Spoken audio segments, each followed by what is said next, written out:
Bismillahirrahmanirrahim. Assalamualaikum warahmatullahi wabarakatuh.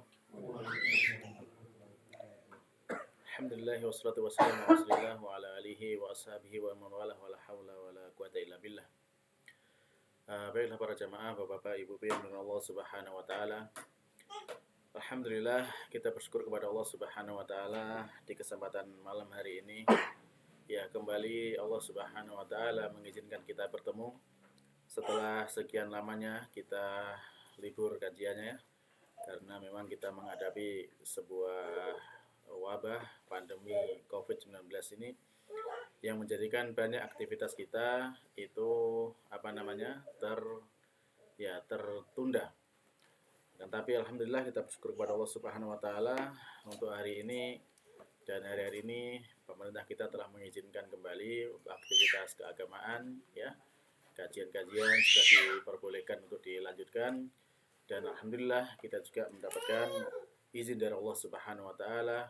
Allah menghendaki kita bisa melanjutkan kajian kita di malam hari ini. Tentu ini adalah sebuah nikmat yang besar yang patut kita syukuri. Semoga Allah Subhanahu wa taala menambah lagi kenikmatan-kenikmatan yang lainnya. Baik, nah untuk mengawali ini setelah sekian lamanya kita vakum, maka pada malam hari ini insya Allah saya akan membacakan sebagian dari apa yang telah ditulis oleh Syekh Muhammad Hasan Nuruddin Ismail, ya. Muhammad Hasan Nuruddin Ismail yang beliau menulis sebuah kitab kecil yang diberi judul adalah Ahammiyatu wa Fadlu Thalabil Ilmi, yaitu pentingnya dan keutamaannya kita itu belajar ilmu agama. Ya, tentu ini adalah perlu kita sampaikan karena memang kita sekarang mengawali hari-hari kita untuk melanjutkan pelajaran kita, untuk melanjutkan kita belajar, dan semoga ini bisa mengembalikan semangat kita semakin lebih semangat lagi untuk di hari-hari berikutnya. Jadi ini sebuah kitab ringkas yang berisi tentang bagaimanakah keutamaan dan pentingnya kita di dalam mempelajari ilmu tersebut. Nah, tentunya nggak kita baca semuanya karena ya lumayan cukup panjang. Nah, kita ambil poin-poin yang insya Allah kita perlukan pada malam hari ini. Langsung saja kita masuk kepada apa yang telah disampaikan oleh beliau, yaitu tentang pentingnya dan keutamaan dari kita belajar ilmu agama ini. Maka beliau mengatakan bahwasanya ilmu itu adalah sebuah kemuliaan, ya, sebuah kebanggaan dan sebuah kemuliaan di dunia dan di akhirat. Ya, ini sepakat ya bahwasanya orang yang berilmu itu tentu dia lebih mulia dan lebih ada yang bisa dibanggakan daripada yang selainnya, daripada yang tidak berilmu. Bahkan tentunya kalau kita melihat kepada orang-orang yang tidak memiliki ilmu, itu sering mereka itu jadi bahan tertawaan oleh orang-orang yang lainnya. Apalagi ini dalam masalah ilmu agama. Maka tentunya ilmu agama ini harus jauh lebih kita perhatikan. Karena dalam ilmu dunia saja, ya, kita kalau tidak memiliki ilmu itu menjadikan kita hina, kan gitu. Apalagi ilmu agama. Kalau kita nggak memiliki ilmu, tentu akan sangat lebih hina lagi. Ya, contohnya sangat sederhana lah. Ketika misalkan dalam ilmu dunia, kita melihat ada orang-orang yang mereka itu misalkan tidak bisa membaca, tidak bisa menghitung. Maka apakah orang seperti ini memiliki kedudukan di tengah manusia? Ya, manusia akan meremehkannya. Dia nggak bisa baca, dia nggak bisa menghitung, nggak bisa apa, kan gitu. Bahkan mungkin juga akan dijadikan lelucon, dijadikan ejek-ejekan, kan gitu.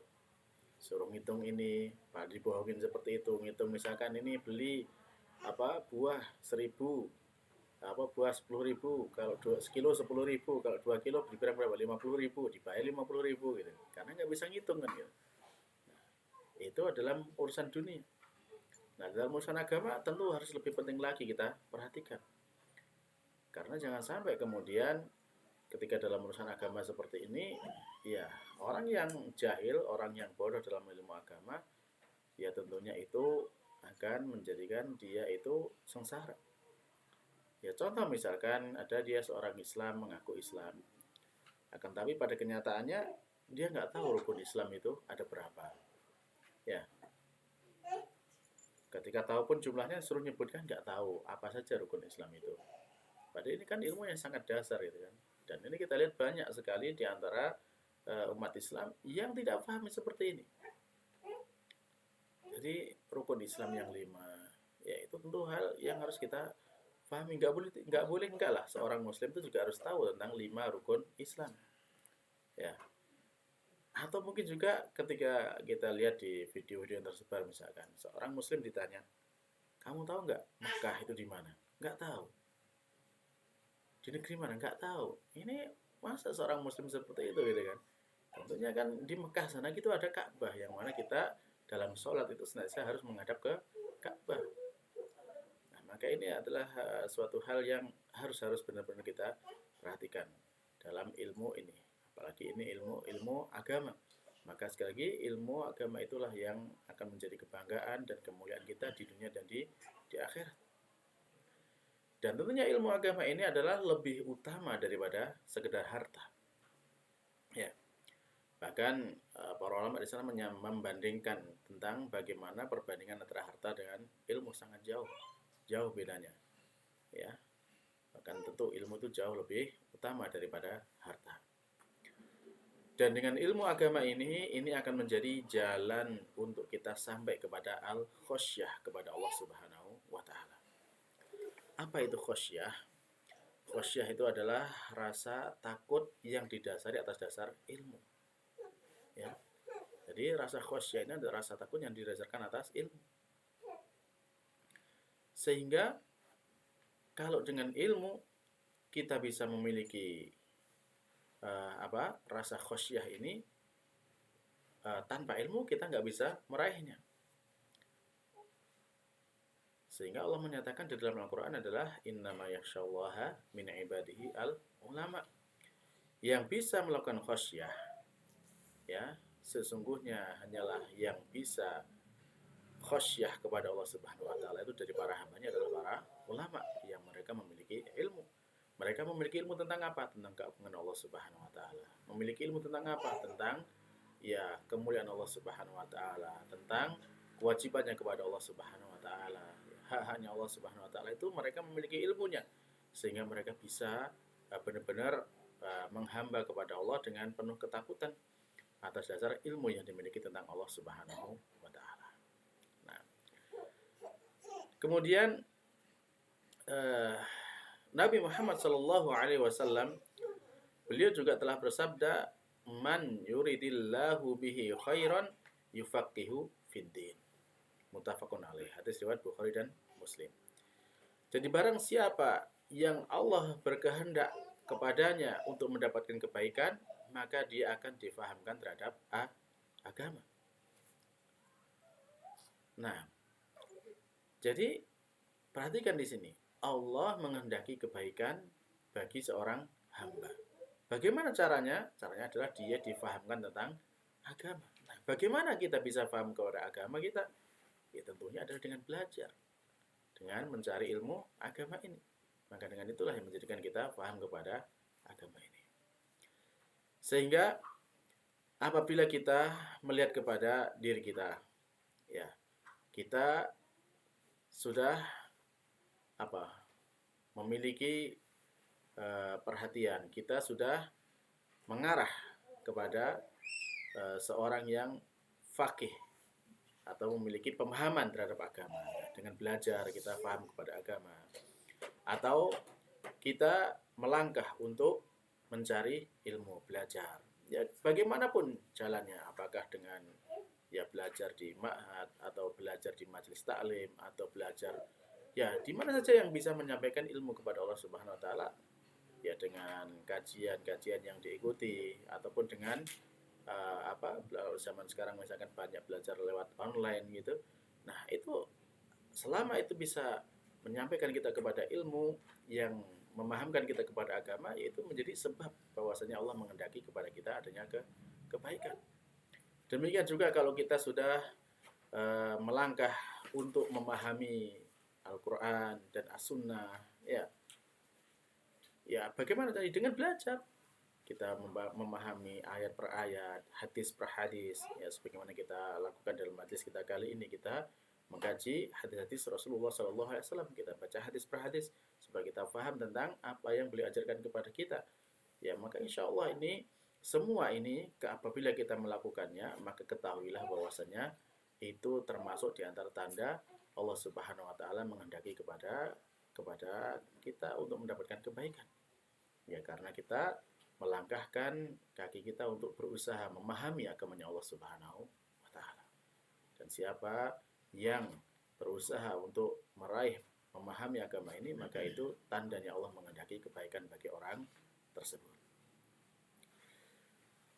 Kemudian di dalam hadis yang sahih diriwayatkan oleh Imam Abu Dawud, Rasulullah SAW juga bersabda, "Fadlul alim," ya, keutamaan seorang yang berilmu, "alal abid," di atas seorang yang ahli ibadah. Nah, coba perhatikan di sini. Ada seorang alim, seorang yang memiliki ilmu tentang agama ini, dan abid, orang yang ahli ibadah. Beda antara seorang alim dan abid. Jadi orang alim, dia memiliki banyak ilmu pengetahuan tentang agamanya. Adapun seorang abid, dia itu banyak beribadah. Ya, dengan sedikitnya ilmu yang dia miliki, tapi dia banyak beribadah kepada Allah Subhanahu wa taala. Tentunya kedua kedudukan ini adalah berbeda. Ya, berbeda. Bedanya bagaimana? Yaitu keutamaan seorang yang alim di atas seorang yang ahli ibadah itu adalah kafadlil qamar lailatal badr. Ibaratnya itu seperti bulan purnama. Ya, bulan purnama dibandingkan dengan apa? Dengan seluruh bintang-bintang. Ya, coba kita perhatikan sekarang kalau di malam bulan purnama. Kita melihat bulan begitu besar. Bintang bagaimana? Kecil-kecil kan gitu. Tapi meskipun demikian, kalau kita lihat bintang sendiri meskipun dia kecil dibandingkan dengan bulan purnama, dia masih memiliki faedah. Ada bisa kita ambil di sana faedah sebagai arah kompas, dan juga bisa kita lihat sebagai ya perhiasan malam kan gitu, indah kita melihat bintang-bintang itu. Nah, jadi itu bintang-bintang yang ada di langit. Ya, meskipun kecil tapi masih memiliki faedah. Jadi seorang yang ahli ibadah, ya meskipun sedikit tapi memang masih ada faedahnya, termasuk menjadi perhiasan bagi umat ini. Akan tetapi coba dibandingkan dengan bulan purnama, jauh. Kalau kemudian malam itu tanpa bulan, kita bisa menikmati indahnya bintang. Tetapi indahnya bintang itu ya belum bisa menerangi jalan kita. Ya. Jadi indahnya bintang tidak bisa menerangi jalan, tidak bisa menjadi petunjuk bagi kita dalam berjalan. Kita masih membutuhkan cahaya lain, entah itu senter, entah itu obor, yang bisa menuntun kita berjalan di tengah kegelapan malam. Akan tapi dengan adanya rembulan, bulan purnama, maka meskipun di malam yang gelap harusnya gelap gulita, dengan adanya bulan purnama kita tetap bisa berjalan karena di sana menjadi terang dengan adanya bintang bulan purnama tersebut. Nah, demikianlah seorang alim. Seorang alim, dia dengan ilmunya itu bisa membimbing umat ini, menuntun umat ini ya ke jalan yang benar dengan ilmunya. Adapun abid tadi, dia bagus untuk dirinya, seorang ahli ibadah dia bagus.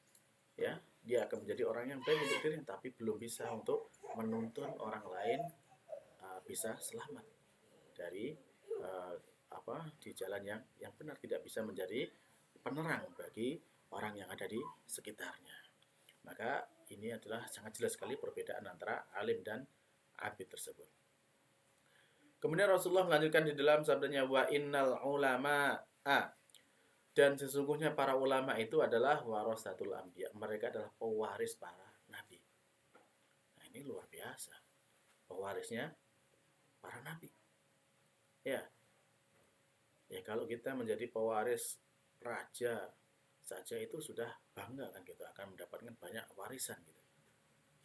Sehingga banyak yang membanggakan nasabnya sebagai pewaris misalkan kerajaan ini, keluarga ini dan sebagainya, itu akan ada kebanggaan di sana kan gitu.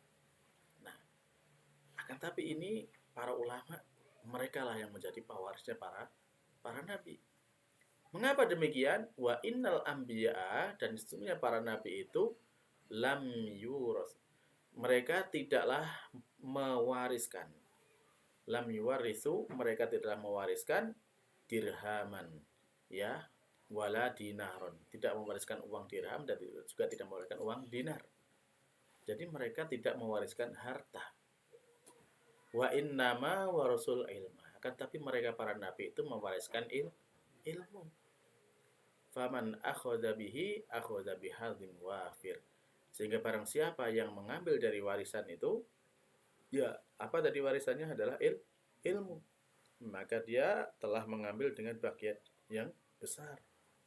Dari hadis sahih riwayat Abu Dawud. Nah, itulah. Jadi kalau kita sekarang ini berusaha ya dalam hidup kita belajar tentang ilmu agama ini, ya istilahnya apa? Kita ini mengais warisan Nabi Muhammad SAW. Apa yang bisa kita dapatkan, ya kita usahakan untuk kita raih dari warisannya Nabi tersebut. Semakin banyak kita mengambilnya, maka semakin banyak pula bagian kita mengambil warisan Nabi tersebut. Nah, jadi tentunya ya kita tidak pernah merasa cukup ya dengan apa yang sudah kita miliki, karena warisan Nabi SAW itu sangat-sangat banyak, dan kita tentunya ya belum mendapatkan, melainkan hanya sedikit saja. Dan tentu kita masih harus terus menambah dan menambah, karena masih banyak di antara warisan-warisan tersebut yang belum bisa kita miliki. Nah, baik, kita lanjutkan lagi di dalam sabda Rasulullah SAW. Beliau pun bersabda, Fadlul alim alal abid. Ya. Jadi keutamaan seorang yang ahli ilmu di atas orang yang ahli ibadah. Ya, ini ada perumpamaan yang lain. Kalau tadi diumpamakan dengan bulan purnama dan bintang-bintang. Nah, ini sekarang diibaratkan dengan yang lainnya. Apa itu? Yaitu kafadli ala adnakum. Ini Rasulullah bersabda kepada para sahabatnya.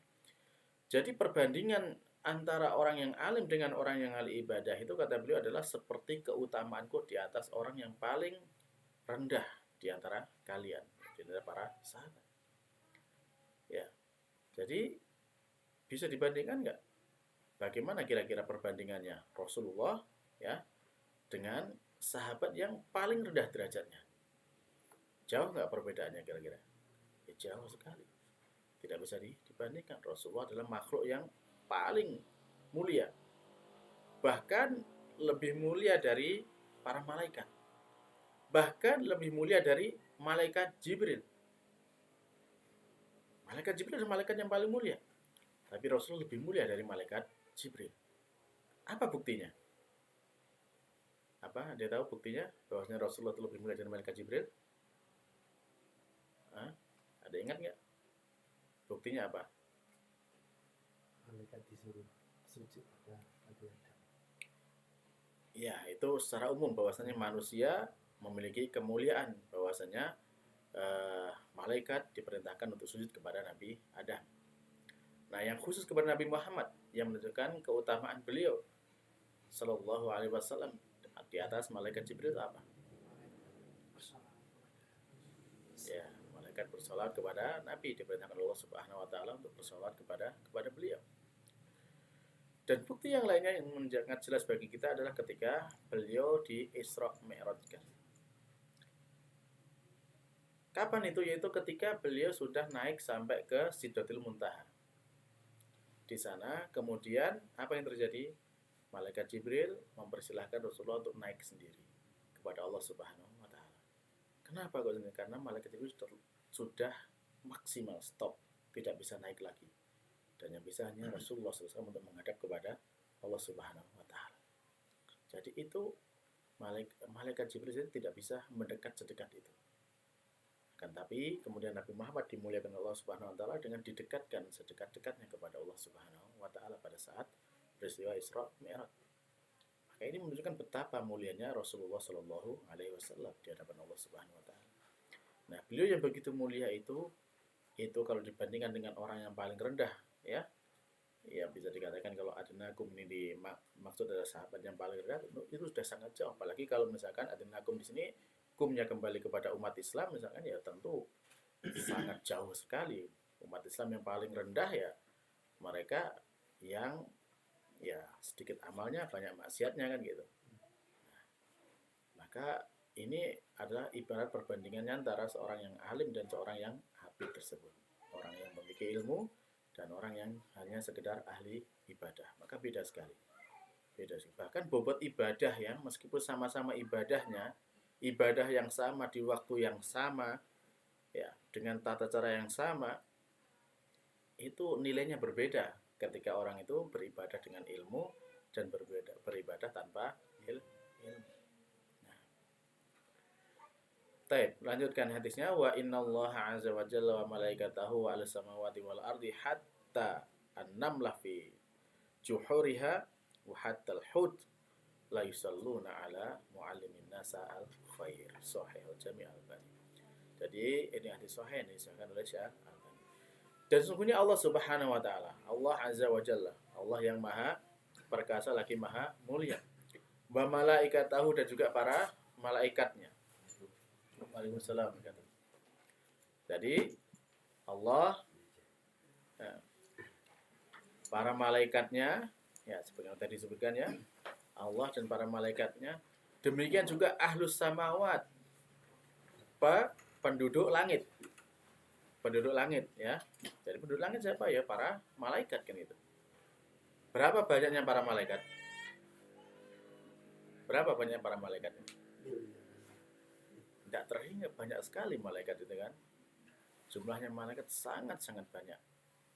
Bahkan di dalam sebuah hadis disebutkan di sana bahwasanya Allah Subhanahu wa taala itu menciptakan di langit itu ada namanya Baitul Ma'mur. Ya, Baitul Ma'mur. Yang tempatnya fungsinya apa di Baitul Ma'mur itu? Di Baitul Ma'mur itu ya tempat tawafnya para malaikat. Kalau di bumi kita ada Ka'bah, kita tawaf di Ka'bah. Nah, di langit itu ada namanya Baitul Ma'mur. Nah, di Baitul Ma'mur tersebut itu setiap harinya itu ada 70.000 malaikat yang tawaf. Dan setiap kali malaikat itu sudah pernah sekali tawaf, nggak akan pernah kembali lagi. Jadi setiap hari itu ada 70.000. Jadi sekarang udah berapa hari dari diciptakan langit dan bumi sampai sekarang? Dikalikan saja dengan 70.000 itu. Maka itulah yang menggambarkan betapa banyaknya jumlah para malaikat. Dan semua para malaikat itu mereka itu apa? Ya, mereka itu nanti akan bersolawat kepada siapa? Kepada orang yang mengajarkan ilmu mengajarkan kebaikan kepada manusia. Nah, tidak hanya itu, ya tidak hanya Allah dan para malaikatnya, ya, dan juga seluruh penduduk bumi. Seluruh penduduk bumi. Apa yang penduduk bumi ini apa aja misalkan? Ya manusia, ya apa yang ada di bumi ini, ya sampai apa ya? Hatta namlah fi juhuriha, sampai semut-semut yang ada di lubang-lubang itu. Wa hattal hud, sampai ikan-ikan yang ada di lautan. Semuanya itu, semua makhluk Allah yang ada di muka bumi ini dan semua makhluk Allah yang ada di langit. Apa yang mereka lakukan? La yusalluna ala muallimin nasa al khaira. Jadi mereka itu senantiasa bersolawat, benar-benar terus bersolawat. Jadi di sini ada kata penekanan dengan lam, ya benar-benar yusallun dalam bentuk mudhari, terus menerus mereka itu bersolawat, mendoakan, ya mendoakan ampunan, mendoakan kebaikan kepada siapa? Kepada orang yang mengajarkan kebaikan kepada manusia. Siapa yang bisa mengajarkan kebaikan? Orang yang memiliki ilmu, kan gitu. Kalau orang yang nggak punya ilmu terus mengajarkan, ya nanti malah salah gitu kan. Malah justru menjerumuskan manusia kepada ya kesesatan. Nah, untuk bilahimin dari. Nah, disinilah pentingnya ya betapa kita itu sangat-sangat ya membutuhkan ilmu ini. Nah selanjutnya dikatakan oleh sahabat Mu'adz radhiyallahu anhu. Ya, tadi setelah firman Allah Subhanahu wa taala, kemudian di sana ada sahabat Mu'ad. Setelah kita baca ayat, kemudian kita baca hadis, dan sekarang ucapan dari sahabat. Sahabat Mu'ad radhiyallahu anhu, beliau pun mengatakan, ta'allamul ilma fa inna ta'allumahu lillahi khasyah. Nah, belajarlah kalian tentang ilmu, tentu ilmu agama ini. Ya, belajar tentang ilmu agama. Kenapa kita harus belajar ilmu agama? Fa inna ta'allumahu lillahi khasyah. Karena kalau kita belajar ilmu ini itu akan menjadi khosyah, ketakutan kita kepada Allah Subhanahu wa taala. Kita akan meraih derajat khosyah terhadap Allah Subhanahu wa taala.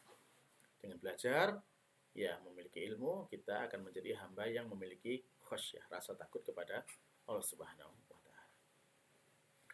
Wa talabahu ibadah. Dan mencari ilmu itu sudah termasuk ibadah, bahkan termasuk ibadah yang paling mulia. Bahkan termasuk juga ibadah yang, ya, kalau di dalam hadis Rasulullah menyebutkan bahwasanya puncak dari agama Islam adalah jihad fisabilillah, maka mencari ilmu juga jihad. Ya. Bagaimana jihadnya? Di dalam Al-Qur'an Allah menyatakan ketika kita berangkat berjihad, tidak boleh semuanya berangkat.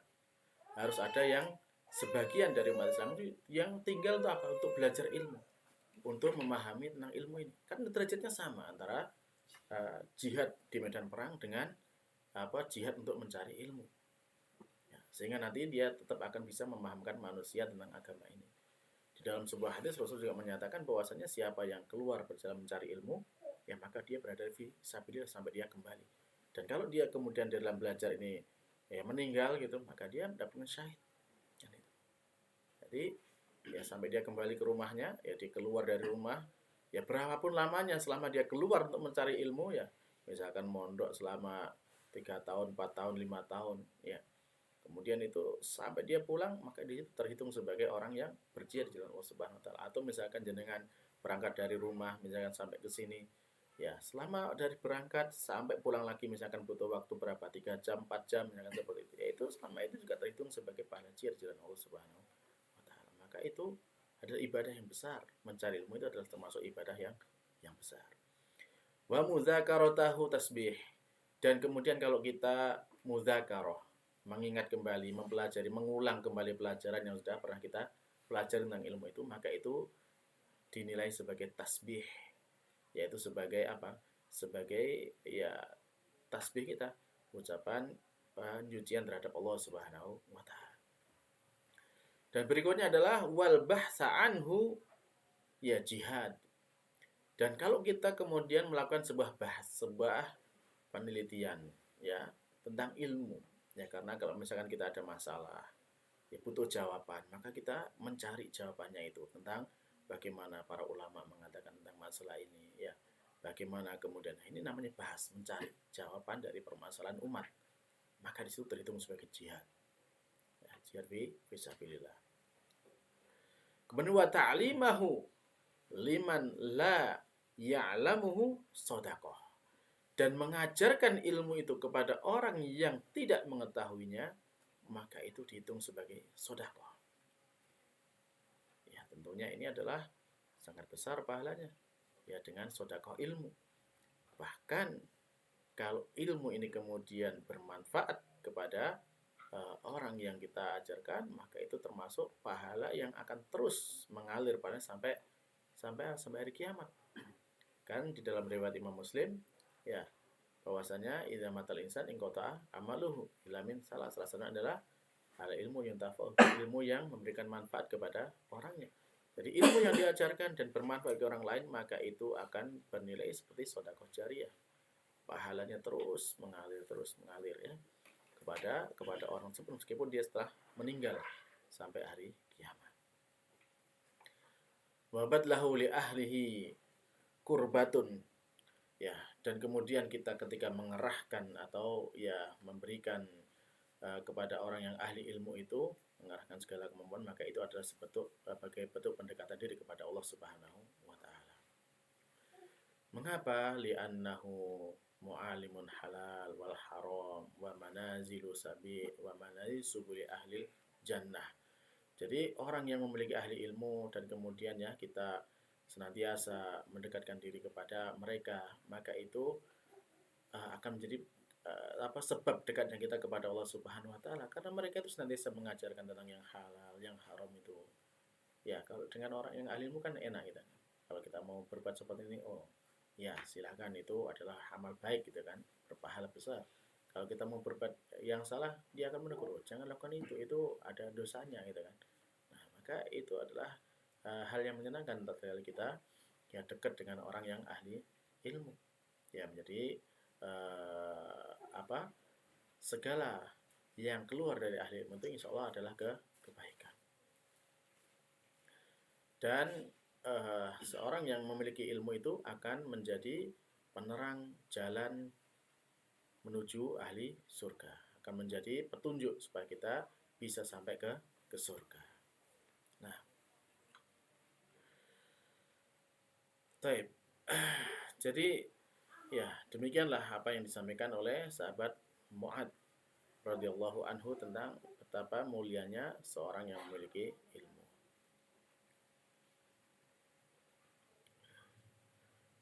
Nah, dan kemudian mu'alif ya di sini saya Muhammad Hasan, beliau menyatakan bahwasanya ilmu itu ya mendorong kita untuk khosyah, ya takut kepada Allah Subhanahu wa taala. Khosyah kenapa? Supaya nanti ketika kita ditanya oleh Allah Subhanahu wa taala itu ya kita akan berpikir bagaimana nanti kita menjawab ketika Allah bertanya.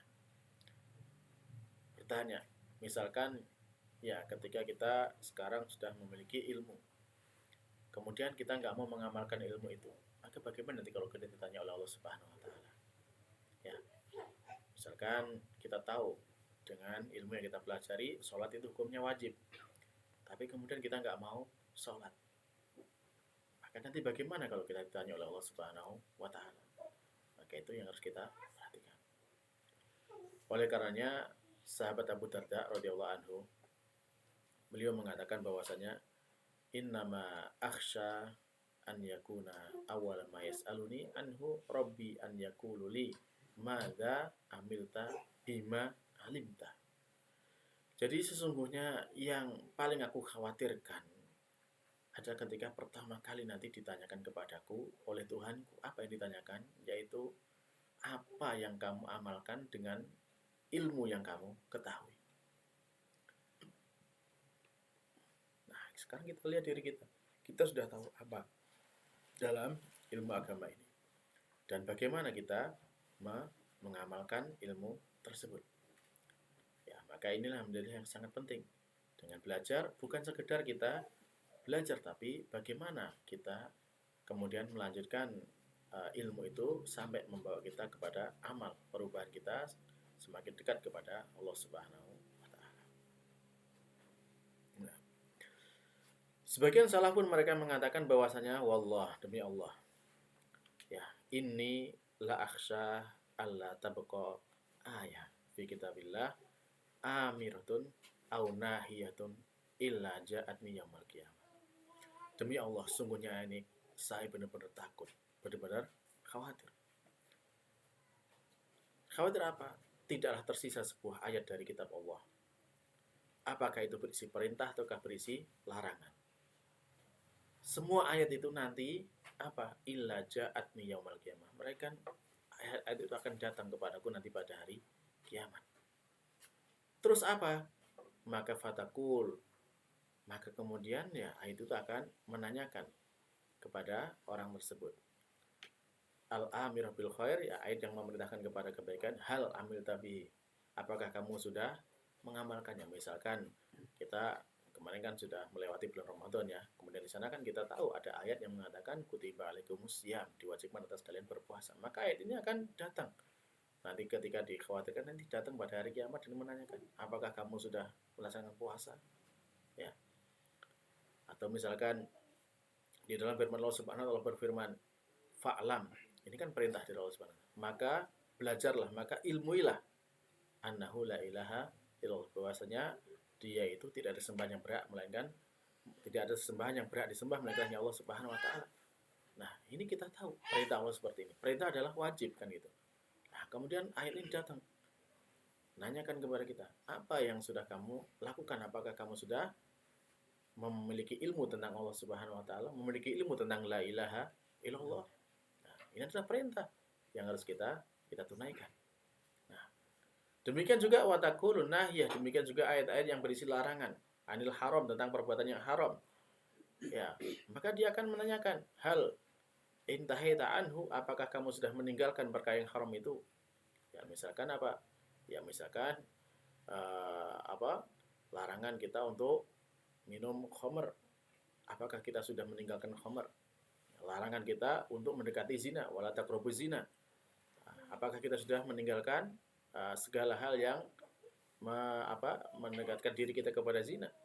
Ya, banyak sekali ya sarana untuk mendekatkan zina itu, banyak sekali, mulai dari pandangan mata, ya, pendengaran telinga, kemudian juga ucapan-ucapan lisan, bahkan kalau sekarang di zaman medsos dan sebagainya. Maka ini banyak sekali sarana-sarana yang mendekatkan diri kepada zina. Apakah kita sudah meninggalkan itu semuanya? Ya, maka ini hal yang sangat penting untuk kita perhatikan. Ketika Allah melarang dengan ayatnya, maka apakah ini sudah kita kita tinggalkan? Nah, jadi sekali lagi bahwasanya di situ di dalam kita belajar bukan hanya sekedar kita mengumpulkan riwayat, bukan hanya sekedar kita menghatamkan banyak kitab, bukan hanya sekedar kita hafal banyak-banyakan hadis, tidak seperti itu. Akan tapi yang lebih penting daripada itu semua adalah bagaimana kemudian ilmu yang kita belajar itu mengubah diri kita menjadi lebih baik, menjadikan kita semakin takut kepada Allah Subhanahu wa taala, menjadikan kita semakin beriman kepada Allah Subhanahu wa taala, dan menjadikan kita semakin mendekatkan diri kepada Allah Subhanahu wa taala. Jadi itulah yang harus kita perhatikan betul dalam kehidupan kita. Nah, sebagai tambahan kita ambil dari sumber yang lain, misalkan ya terkait dengan masalah ilmu ini, maka ilmu itu adalah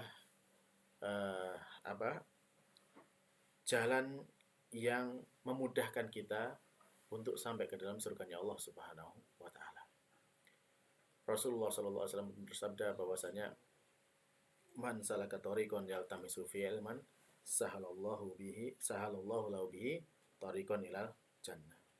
Jadi barang siapa yang kemudian dia itu menempuh suatu jalan untuk mencari ilmu agama di dalam jalan tersebut, maka Allah akan memudahkan baginya jalan menuju ke surga. Tentu kita ingin semuanya masuk ke surga, dan untuk mudah sampai ke surga adalah caranya adalah dengan mempelajari ilmu. Hadis riwayat Imam Muslim.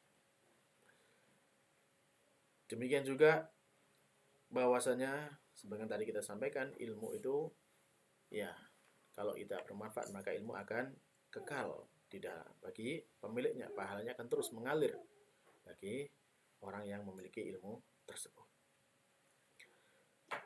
Dan karena saking mulianya ilmu ini, Allah Subhanahu wa taala tidak menyuruh kepada nabinya Muhammad SAW untuk apa? Untuk meminta kepada Allah Subhanahu wa taala. Tidak menyuruh untuk meminta apapun. Kecuali apa? Kecuali tambahan ilmu. Allah menyuruh kepada Nabi Muhammad SAW, wakul, dan katakanlah wahai Nabi Muhammad, Nabi disuruh mengatakan apa? Robbi zidni ilma. Wahai Tuhanku, tambahkan bagiku ilmu. Jadi ini yang diperintahkan Allah Subhanahu wa taala, untuk minta ilmu, tambahan ilmu kepada Allah Subhanahu wa taala. Ini Nabi Muhammad diperintahkan seperti bagaimana kita? Kita tentu lebih butuh lagi dengan tambahan ilmu ini. Ya, Nabi Muhammad adalah manusia yang paling berilmu, tapi masih diminta tambahan, disuruh minta tambahan. Lah kita, ilmu kita sedikit, maka tentu kita lebih layak lagi untuk minta tambahan ilmu kepada Allah Subhanahu wa taala. Nah, demikian juga Allah Subhanahu menyatakan dalam Al-Qur'an di surat Al-Mujadalah ya, bahwasanya orang yang berilmu itu adalah orang yang diangkat derajatnya oleh Allah Subhanahu wa taala. Sering sekali kita mendengar ayat ini, Allah berfirman, yarfa'illahu alladziina aamanu minkum walladzina utul ilma darajat. Jadi Allah Subhanahu wa taala itu mengangkat orang-orang yang beriman di antara kalian dan juga orang-orang yang memiliki ilmu dengan beberapa derajat. Nah, tentu ya derajat dari Allah Subhanahu wa taala ini adalah derajat kemuliaan. Semakin kita berilmu, semakin mulia di sisi Allah Subhanahu wa taala.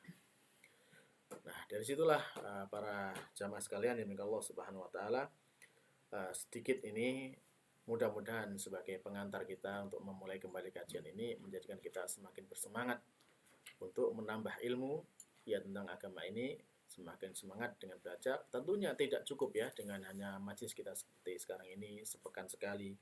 Ya ini adalah tentu sangat kurang bagi kita. Makanya untuk itu ketika ada kesempatan dimanapun kita berada, kapanpun kita berada, dan di sana kita bisa menambah ilmu, maka manfaatkanlah segala sarana untuk bisa meraih ilmu tersebut. Semakin banyak ilmu yang kita dapatkan, maka insya Allah itu akan semakin menambah kemuliaan kita di sisi Allah Subhanahu wa taala.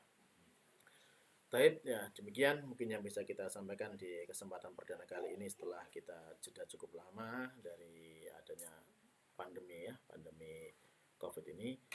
Semoga yang singkat ini semakin menambahkan semangat kita meraih kebaikan berupa ilmu agama ini dan menjadikan kita semakin faham terhadap agama dan menjadikan kita lebih baik lagi dalam kehidupan di dunia dan di akhirat kelak. Amin. Baik, nah di akhir kita persilahkan kalau misalkan ada yang mau ditanyakan, monggo silakan.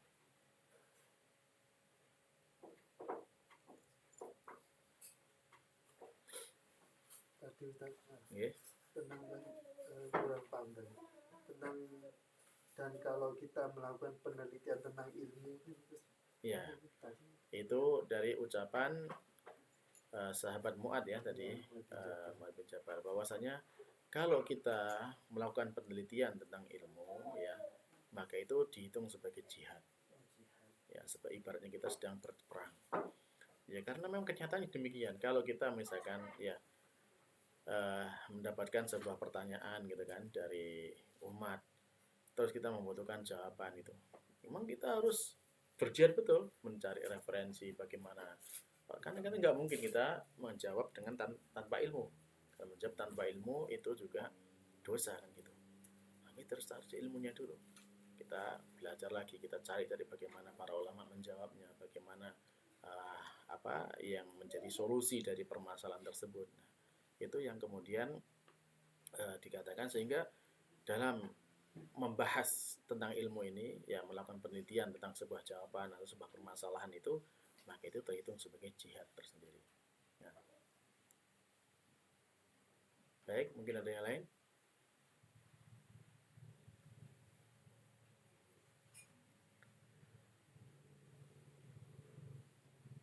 Nah, cukup ya, kalau memang cukup ya alhamdulillah.